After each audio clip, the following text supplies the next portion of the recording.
This is my Fanatec CSL DD that I got as part of my sim racing flip series, where I started with $60 and tried to flip my way up to a full motion sim rig. If you haven't seen those episodes, make sure to check it out in the upper right hand corner right now or in the description below. I've been enjoying this setup for a few weeks now, but I was always curious to know if the boost kit for the CSL DD was worth the money. I got one to try out so you don't have to.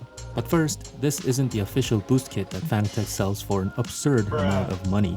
I got this from AliExpress for $40. So the unboxing is, well, just a product in a box. After all, this is just a power brick. No branding, nothing fancy, just a square brick and some cords. So this power brick is supposed to take my CSL DD from 5 Newton meters all the way up to 8 Newton meters of peak torque. So I'm curious to see if I can even feel a difference, if at all. Quick disclaimer, this is my first ever direct drive wheel. I have absolutely zero experience on other more premium direct drive wheels, so keep that in mind. Installation is super easy. You just unplug the stock power cord and plug in the new one. One thing I will say about the AliExpress ones is that the stock Fanatec one has a much more beefier cable, whereas the Ali one has like wires exposed in there. I mean, as long as this thing doesn't move around all the time, which it shouldn't, it should be okay, but just something that I want to point out there.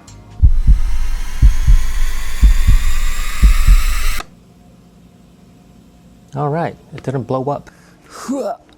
Alright guys, same exact car, same exact track.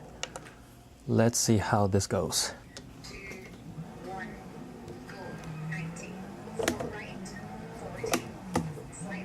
Whoa. Oh.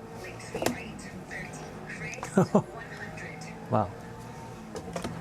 Ooh. Whoa, whoa, whoa, whoa, whoa. Guys, this is a big difference. I mean, I didn't think it would make that much of a difference, but I don't think my son can play on this.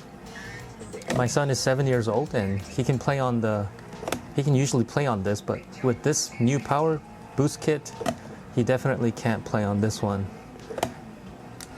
Wow. Guys, I mean, it's on sale for $30 right now. If you guys have a CSL DD, this is an absolute zero, no-brainer. Wow. This completely changes the game. Like, I actually have to put force on my arms now because, I mean, 5 Newton meter is not that much. It's a lot more than Logitech G series and other entry-level wheels, but I mean, 5 Newton meters for a direct drive wheel is not that much.